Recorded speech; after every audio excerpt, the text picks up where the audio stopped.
G நல்வாழ்த்துக்கள் G. இப்போ ரீசெண்டாக இன்டர்ஸ்டெல்லர்னு ஒரு படம் பார்த்தேன் ஜி. அந்த இதில் வந்து டைமென்ஷனை பற்றிலாம் பேசியிருக்காங்க G. 4th dimension 5th dimension அந்த மாதிரிலாம் பேசியிருக்கிறாங்க. இதில் இப்போ நம்ம எல்லாருமே எந்த டைமென்ஷனில் இருக்கோம், டைமென்ஷன் இருக்கிறது உண்மையா அப்படின்றது தான் ஜி என்னோட கேள்வி. அது நல்வாழ்த்துக்கள். இப்போ வந்து நீங்கள் வந்து டைமென்ஷன் பற்றி கேட்டிங்க. டைமென்ஷன் இப்போ டைமென்ஷன் இப்போ வந்து 1 அப்படிங்கிறோம். 2னா 2ல் ஒரு முக்கோணம் கூட போட்டுடலாம், முக்கோணம் போட்டுடலாம். வி ஷேப்பில் ஒரு தொட்டி போட்டுடலாம். இது 2 டைமென்ஷன். இதே 3 டைமென்ஷனாக க்ளோஸ் பண்ணிடலாம், முக்கோணமாகவே க்ளோஸ் பண்ணிடலாம். 4 டைமென்ஷனாக ஒரு பாக்ஸ் ஆகிடும். 5 டைமென்ஷன் அப்படி சொன்னால் அந்த பாக்ஸுக்குள்ளே ஒரு வேற ஒரு பொருளையும் வச்சுமே டைமென்ஷன் வந்து இப்படியே நம்ம அந்த டைமென்ஷன் என்ன பண்ணலாம் கூட்டிகிட்டே போகலாம். இந்த மாதிரி எத்தனை டைமென்ஷன் இருக்குன்னு பார்த்தீங்கன்னா சூரிய குடும்பத்திலே 12 டைமென்ஷன் இருக்கு. யூனிவர்ஸில் டோட்டலாக பார்த்தோன்னா 24 டைமென்ஷனில் இருக்குது. இந்த 24 டைமென்ஷனில் தான் நம்ம என்ன பண்ணுறோம், டைமிங் செட் பண்ணியிருக்கிறாங்க. ஒவ்வொரு மணி நேரத்துக்கு என்ன ஆகுன்னா நம்ம எர்த்து என்ன ஆகிட்டு இருக்கு, சேஞ்சஸ் ஆகிக்கிட்டு இருக்கோம். 2 மணி நேரத்துக்கு ஒரு தடவை ராசிகளில் சேஞ்சஸ் ஆகிக்கிட்டு இருக்கோம். அதை வந்து அதில் வந்து 12 இது வந்து இப்போ நம்ம டைமென்ஷன் வந்து இல்லாமல் இந்த பிரபஞ்சத்தில் ஒரு உருவத்தை நம்ம தனித்து பார்க்க முடியாது. நம்ம டைமென்ஷனில் இருப்போம். மனுஷங்கள், மிருகங்கள் அதுக்கு தலையை ஒரு குறிப்பிட்ட இருக்கும்போது தூக்க முடியாது. ஸோ அதுங்களுடைய டைமென்ஷன் ஒன்று இருக்குது. ஸோ அந்த டைமென்ஷன் இருக்கிறதுங்கிற உண்மை. இதில் நீங்கள் என்ன தெரிஞ்சுக்கிற விரும்புகிறீங்க? இந்த இதில் வந்து முக்கியமான பாயிண்ட் படத்தில் வந்து 4th டைமென்ஷன்ல இருந்து 5th டைமென்ஷனுக்குள்ள அந்த பிளாக் ஹோலுக்குள்ள டிராவல் பண்ணி போவாங்க ஜி. அது வந்து இப்போ வந்து 5th டைமென்ஷனில் மட்டும் பிளாக் ஹோல் இல்லை. நம்ம பாடிக்கே சொன்னோம்னா ஒவ்வொரு சக்கரங்கள் நம்ம சொல்லுவோம். ஒவ்வொரு சக்கரங்களுமே துளை இருக்குது. இப்போ மூலாவத்துலேருந்து சுவாதிடானம் போகிறோம்னா அங்கே ஒரு துளை இருக்கும். சுவாதிடானத்துலேருந்து மணிபூரம் போகிறோம்னா அங்கே ஒரு துளை இருக்கும். ஸோ நெட்டுக்கவே இதுலேயே வந்து உங்களுக்கு 7 துளைகள் இருக்குது. இப்போ 7 கருந்துளை இருக்குது. இதில் ஒரிஜினலாக உள்ள கருந்துளை அப்படின்னு எடுத்தோம்னா கீழே மூலாதாரத்துக்கு கீழே உள்ளது முக்கியமான கருந்துளை. நம்ம சகசிராரத்தில் உள்ள அதுனா உச்சியில் உள்ள கருந்துளை. இந்த துளைகள் வந்து எல்லா இடத்துலையுமே இருக்குது. ரெண்டாவது நம்ம இருக்கிறதே கருந்துளைக்குள்ளே இருக்கிறோம். நைட்டில் எங்கே இருக்கிறோம், பிளாக் உள்ளதாக இருக்கோம்.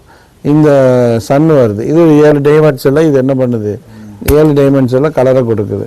கலரை கொடுத்தோன்னா அந்த கருந்துளை என்னவாகுது, மறைஞ்ச போகுது. இப்போ நம்ம வந்து இப்போ படம் எடுக்கிறாங்க கொஞ்சம் கொஞ்சம் நெருக்கி. இப்போ உதாரணத்துக்கு இந்த ஒரு படம் இந்த அவெஞ்சர்ஸில் ஒரு 10வது எடுப்பான். அவன் மோதிரமாக மாட்டுவான். ரெட் சேப்பு கலர் மோதிரம், ஆரஞ்சு கலர் மோதிரம், அப்படியே வரிசையாக மாட்டுவான். இந்த கடைசி மோதிரத்தை மாட்டியாச்சுன்னா உலகத்தை ஆளலாம் அப்படின்னு சொல்லிட்டு ஒவ்வொரு மோதிரமாக மாட்டுவான். அது பார்த்திங்கன்னா சக்கரத்துடைய ஒவ்வொரு கலர். அது உண்மை என்னென்னா ஒரு மனிதன மூலாதாரத்துலன்னா மூலாதாரம் சிகப்பு கலரு, சுவாதிட்டானம்னா ஆரஞ்சு கலர். இப்படி ஒவ்வொரு கலராக அவன் என்ன பண்ணுறான்னா நம்ம சக்கரத்தில் ஒவ்வொரு படிநிலையாக மேலே போய் ஆக்ஞையில் வந்து நம்ம முடிஞ்சோம்னா நம்ம என்ன பண்ணலாம், சுழுமினை அப்படிங்கிறது நம்மளே ஆள்றது. நம்மளே ஒரு பிரபஞ்சம் தான், நம்மளே ஒரு யூனிவர்ஸ் தான். நமக்கே நட்சத்திரங்கள் இருக்குது, நமக்கு இருக்கா இல்லையா, நமக்கு கோள்கள் இருக்குது. ஒவ்வொரு மனிதனுக்கும் தனிப்படும். அப்போ நம்ம அதை தனித்து ஆளலாம். அது தனி சப்ஜெக்டே இருக்குது. அது பெருசு. எப்படின்னா நம்ம இந்த 120 வருஷத்தை நம்ம கணக்கு பண்ணக்கூடாது. பூமியில் இருக்கிறது 120 வருஷம், இந்த யூனிவர்ஸில் இருக்கிறது எத்தனையோ வருஷம். அப்போது ஒவ்வொரு வருஷங்களுக்கும் நம்ம என்ன பண்ணுறதுன்னா நிறைய வித்தியாசப்படுது. அப்போது பூமியில் இருக்கிறப்போ நம்ம ஒரு டைமென்ஷனில் இருக்கிறோம். இப்போ நம்மளே சந்திரலோகத்துக்கும் போகலாம். சந்திரலோகத்துக்கு போயிட்டோம்னா நம்ம டைமென்ஷன் மாறிடும். சூரியலோகத்துக்கு போனோம்னா டைமென்ஷன் மாறிடும். எப்போ நமக்கு ஒரு டைமென்ஷன் மாறுதோ நம்ம அந்த லோகத்துக்கு போய்டுவோம். அந்த லோகத்துக்கு போயிடுவோம். அப்போ ஒரு நாள்லையே காலையில் விடிஞ்சிருச்சு அப்படின்னா சூரிய லோகத்துக்கு வந்துடுறோம். அடுத்து சாயந்தரம் ஆயிடுச்சா அப்படியே மெதுவாக என்ன பண்ணுறோம், பிரம்மலோகத்துக்குள்ளே போகிறோம். ஒருத்தன் பிரம்மலோகத்துலேருந்து வெளியில் வராங்க, நம்ம பிரம்மலோகத்துக்குள்ளே உள்ளே நுழையிறோம். சாயந்தரம் ஆகிட்டா அமெரிக்காக்காரன் அவன் வெளியில் வந்துக்கிட்டு இருப்பான், நம்ம உள்ளே போய்கிட்ருப்போம். இல்லை நம்ம வெளியில் வந்துட்டுருப்போம், அவன் உள்ளே போய்கிட்டு இருப்பான். அடுத்து கொஞ்சம் டைம் ஆயிடுச்சா பிரம்மலோகத்துலேருந்து என்ன பண்ணுவோம், பரபிரம்மலோகம் போவோம். கொஞ்சம் டார்க்னஸ் என்னவாகிடும், கூடிடும். அதுக்கப்புறம் போகிறோம் ஆதிக்கே போகிறோம். ஆதிக்க போகிறோம் அனைத்தும் என்னவாகிடுது, ஆட்டோமேட்டிக்காக அமைதி ஆகிடுதான். ஏதோ 1-2 கார் போகும், அது வேறு விஷயங்கள். ஆனால் அந்த ஸ்டேஜ் நடந்துக்கிட்டு இருக்கு. நடந்துக்கப்போ ஆதி லோகம் வரைக்கும் நம்ம ரொம்ப ஒவ்வொரு லோகமும் என்னது ஒவ்வொரு டைமென்ஷனில் இருக்குது.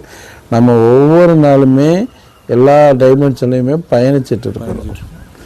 ஞானிகள் வந்து எல்லா நேரங்கள்லையுமே எல்லா டைமென்ஷனும் பண்ணியிருக்கனால தான் சில கனவு, இப்போ நம்மளாம் கனவுன்னு சொல்லுவாங்க, ஜி வந்தீங்க இந்த பிரச்சனைக்கு பதில் சொன்னீங்க அப்படின்னு சொல்லுவாங்க.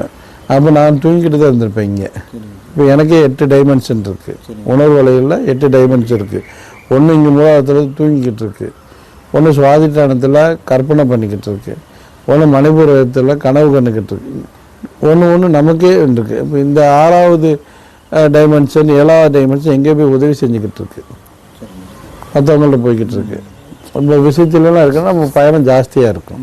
ஸோ நம்ம வாழ்கிறத டைமென்ஷனுக்குள்ளே தான் வாழ்கிறோம். ஷார்ட்டாக புரிஞ்சுக்கணும்னா ஒவ்வொரு சக்கரமுமே ஒவ்வொரு டைமென்ஷன் தான். சரிங்க, நல்வாழ்த்துக்கள். இந்த வீடியோ உங்களுக்கு பிடிச்சிருந்தா லைக் பண்ணுங்கள், ஷேர் பண்ணுங்கள். உங்களுக்கு ஏதாவது சந்தேகம் இருந்தால் கமெண்ட் செக்ஷனில் கமெண்ட் பண்ணுங்கள். இன்னும் இந்த சேனலை சப்ஸ்கிரைப் பண்ணாமல் இருந்தீங்கன்னா சப்ஸ்கிரைப் பண்ணிக்கோங்க.